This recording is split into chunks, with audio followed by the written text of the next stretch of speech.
কি অবস্থা সবার? এই ঈদে শাকিব খানের প্রিন্স সিনেমা মুক্তি পেয়েছে এবং প্রিন্স সিনেমাটি সগৌরবে প্রত্যেকটি হলে চলছে, সিঙ্গেল স্ক্রিন সহ মাল্টিপ্লেক্সে চলছে, বাট সিনেপ্লেক্সে কিছু তালবাহানা করতেছে। আচ্ছা, সেই প্রসঙ্গে পরে যাই। যেটা নিয়ে কথা বলতে এসেছি, শাকিব খানের আপকামিং কুরবানি ঈদের সিনেমা রকস্টার, যেটার শুটিং অলরেডি শুরু হয়ে গেছে। এই চাঁদ রাতে এই রকস্টার সিনেমার লুক টেস্ট করেছেন আমাদের শাকিব খান এবং ঈদের দিন সন্ধ্যায় মালয়েশিয়ার উদ্দেশ্যে রওনা দিয়েছিল। মালয়েশিয়ায় উড়াল দিয়েছেন শাকিব খান। আর সেখানে গিয়ে ২৪ তারিখ থেকেই শুরু হয়ে গিয়েছে রকস্টার সিনেমার শুটিং। সেখান থেকে একটা স্টিল ফটো পরিচালক তার নিজের ফেসবুক পেজে আপলোড করেছে। আহ, এই রকস্টার সিনেমার পরিচালকের নামটা হচ্ছে আজমান রসু, যিনি অত্যন্ত ফ্যাশনেবল একজন মানুষ। আর মিউজিক সম্পর্কে তার বিশাল বিশাল জ্ঞান রয়েছে। এক্সট্রা লেভেলে জানতে পেরেছি তিনি ছোটবেলা থেকেই মিউজিক সম্পর্কে তার অন্যরকম একটা ভালোবাসার জায়গা কাজ করেছিল। তিনি নিজেই চেয়েছিলেন মিউজিশিয়ান হতে, বাট সেটা পারেন নাই। কিন্তু মিউজিক সম্পর্কে যে আদার্স জ্ঞানগুলি সেগুলি সবকিছু তার ভিতরে ছিল। তার একটা স্বপ্ন ছিল যে মিউজিক নিয়ে কিছু একটা করার।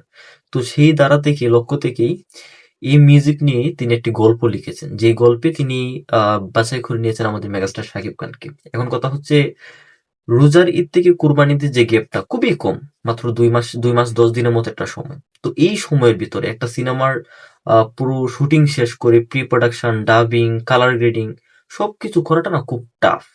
কিন্তু এই টাফ জিনিসগুলো আমাদের অল্প সময়ে করে দেখাতো রায়হান রাফি। কিন্তু সবাই তো আর রায়হান রাফির মতো হতে পারবে না। রায়হান রাফি অল্প সময়ে ভালো কিছু ডেলিভার করতে পারতো অল্প সময়ে, কারণ তার শক্ত একটা প্রি প্রোডাকশন থাকতো, ভালো একটা টিম থাকতো, যে কারণে সে অল্প সময়ে আমাদের একটা তাণ্ডব উপহার দিয়েছিল, তুফান উপহার দিয়েছিল। কিন্তু সবাই রায়হান রাফির মতো হতে পারবে না।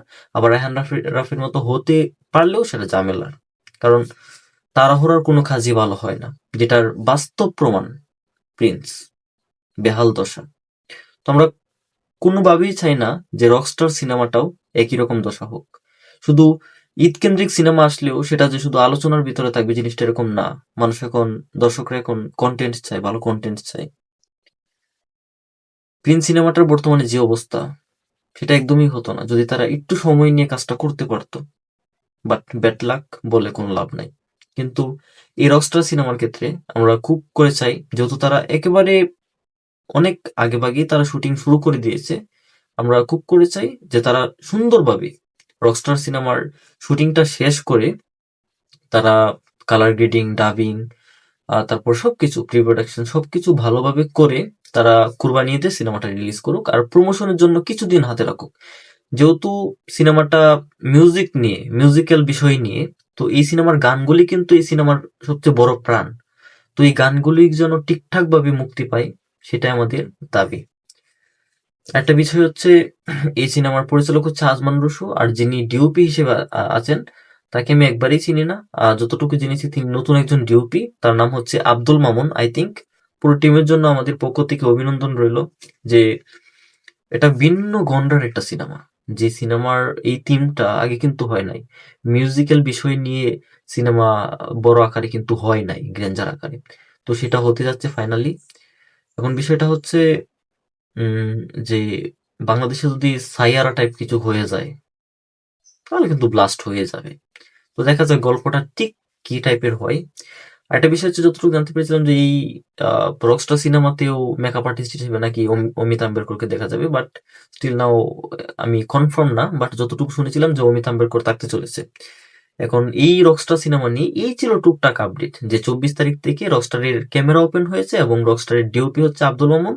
আর এর পরিচালক আজমান রশি, এটা তো অনেকেই জানো, যিনি অত্যন্ত ফ্যাশনেবল একজন, মিউজিক সম্পর্কে দারুণ তার চিন্তা ভাবনা, জ্ঞান রয়েছে, জ্ঞান দর্শন রয়েছে। তাই তিনি এই মিউজিক সম্পর্কে নিয়ে একটা সিনেমা নির্মাণ করতে যাচ্ছেন আমাদের মেগাস্টার শাকিব খানকে নিয়ে। তো হোপ ফর দি বেস্ট। আমাদের মেগাস্টার শাকিব খানকে আশা করি ভিন্ন ধরনের একটা লোকে দেখতে পারবো। আর গ্যাংস্টার চরিত্রে এক লাগা দেখতে দেখতে আমাদের একঘেয়েমি লেগে গিয়েছিল। তো এটা ভিন্ন একটা গন্ডরা, ভিন্ন একটা টিম নিয়ে তারা কাজ করতেছে মিউজিক্যাল নিয়ে। আশা করি ভালো কিছু হবে। তো বন্ধুরা, তোমরা রকস্টার সিনেমাটা নিয়ে কতটুকু আশাবাদী অবশ্যই বলে যাবে, আর কে কে প্রিন্স দেখেছো অবশ্যই কমেন্ট বক্সে বলে যাবে। ওকে, যারা নতুন পাশে থাকবে। ফলো করে, যারা ফেসবুকে দেখছো তারা ফলো করে পাশে থাকবে। আর যারা ইউটিউবে দেখছো সাবস্ক্রাইব করে পাশে থাকবে। Bye bye.